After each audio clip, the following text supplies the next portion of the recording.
This is Radio Nepal. I'm Kaushal Ghimire with the news, the headlines first. Chairman of the Standing Committee of National People's Congress of China, Li Changshu, arriving today on an official visit to Nepal.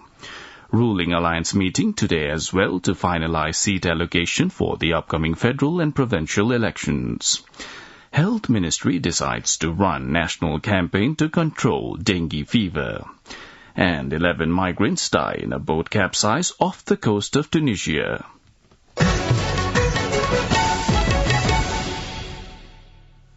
Now the news in detail. Chairman of the Standing Committee of the National People's Congress of the People's Republic of China, Li Changshu, is arriving in Kathmandu today.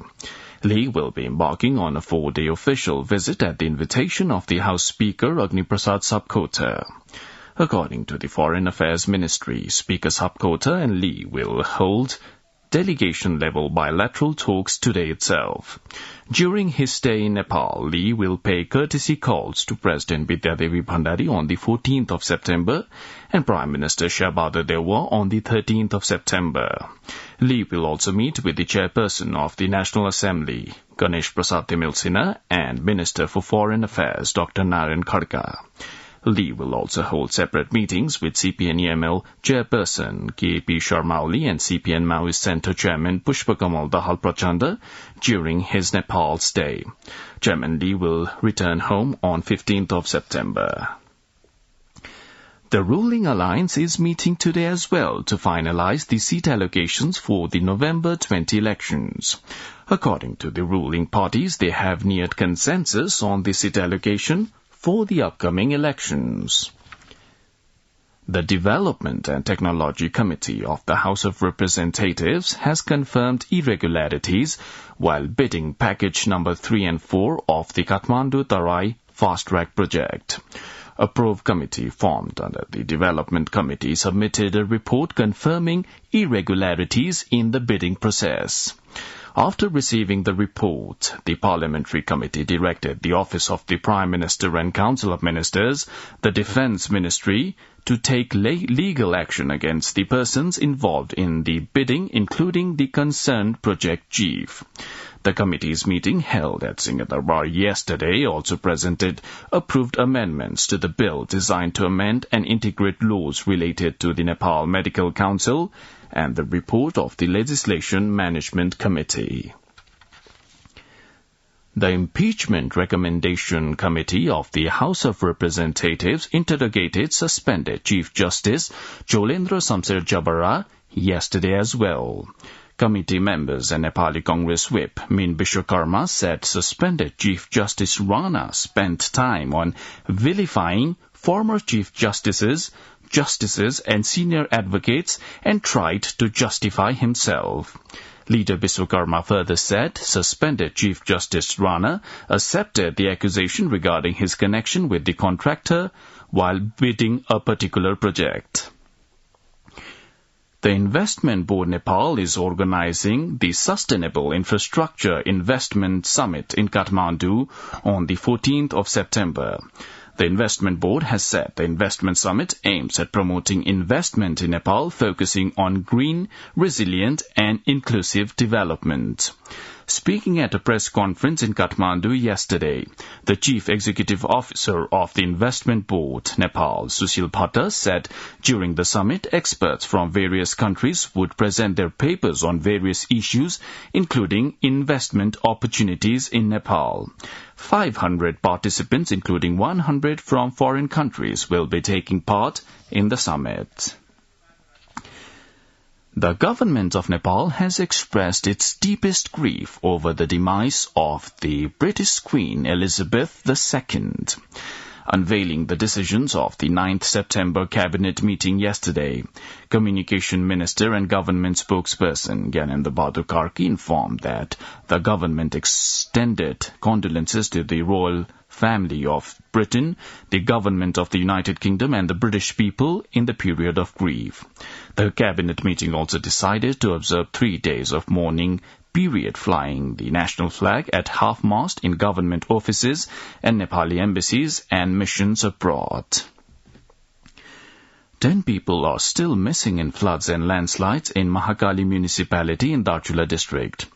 The heavy rainfall since Friday night has taken its toll, killing at least 5 people and causing a massive property loss in the municipality and Naugad rural municipality, also of Darchula district. According to the district police office, Darchula, 5 people have been so far confirmed dead in the incidents, while 10 others are still missing. The police say the search efforts are underway. The Minister for Tourism, Civil Aviation and Culture, Jeevan Ram Shrestha, has shared that the incumbent government has introduced Tourism Decade 2023 to 2032 for development of sustainable tourism. At an interaction with the stakeholders held yesterday in coordination of the Nepal Tourism Board, Minister Shrestha said this concept was taken forward to revive the COVID-19 battered tourism industry in the country.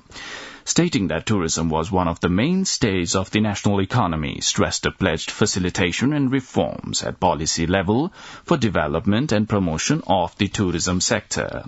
Similarly, Tourism Secretary Suresh Adhikari informed the concept paper of the Tourism Decade and said that the concept was put in place to earn foreign currencies in the long run.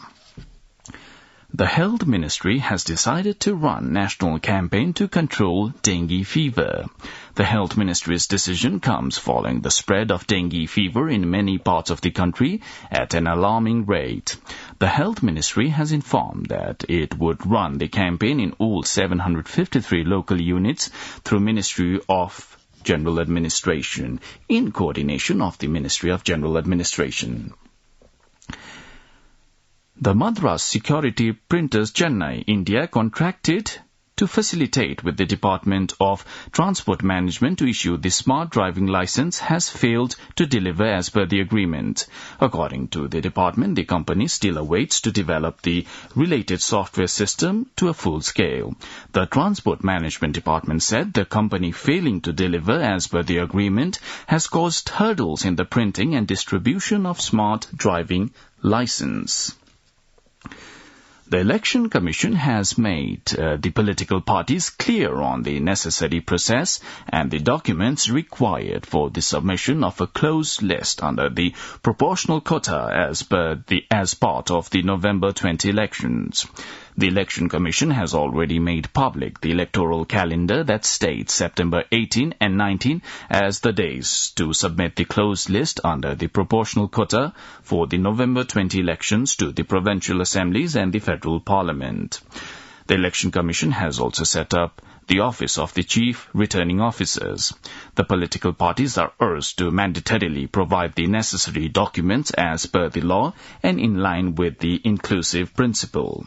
Issuing a press release yesterday, the spokesperson for Proportional Electoral System at the Election Commission, Guru Prasad Wagle, said the documents that fail to meet the criteria would not be registered. You're listening to Radio Nepal's 8 a.m. English News Bulletin. On to some international updates now. Ukraine's President Volodymyr Zelensky has said Russia aims to deprive people of light and heat by causing power cuts across eastern Ukraine in revenge for a Ukrainian counteroffensive. The blackouts have reportedly affected around 9 million people in eastern regions, including Kharkiv and Donetsk. It comes after Ukraine said it had retaken over 3,000 square kilometers during a rapid counteroffensive in the east. According to the BBC, Kharkiv mayor said Russian attacks on civilian infrastructure left much of the city without power or water. At least 11 people are thought to have died in a shipwreck off the coast of Tunisia, with 12 others still missing. Tunisia's Coast Guard rescued 14 people after the boat sank, which was carrying 37 migrants to Italy. 5 more bodies were recovered on Saturday night, the media says, bringing the death toll to 11. More than 1,000 migrants are thought to have died this year attempting to cross the central Mediterranean Sea. Now, the general weather forecast for the country for today, according to the Meteorological Forecasting Division, the weather is likely to be partly to generally cloudy throughout the country. Light to moderate rain with thunder and lightning is likely to occur at some places of the country, with chances of heavy rainfall at 1 or 2 places of Bagmati Province, Gandaki Province, and Lumbini Province. Kathmandu's weather report for the past 24 hours, the maximum temperature was 30 degrees Celsius and the minimum temperature was 19.6 degrees Celsius. Well, that's all the news we have for this bulletin, but before wrapping up, the headlines once again. Chairman of the Standing Committee of National People's Congress of the People's Republic of China, Li Changshu, arriving today on an official visit to Nepal. Ruling Alliance meeting today as well to finalize seat allocation in the upcoming federal and provincial elections. Health Ministry decides to run national campaign to control dengue fever. And 11 migrants die in boat capsize off the coast of Tunisia. Well, that's all the news we have for this bulletin. Our next bulletin in English will be at 2 in the afternoon. You can also listen to us online at our website www.onlineradionepal.gov.np. Keep listening to Radio Nepal and have a good day.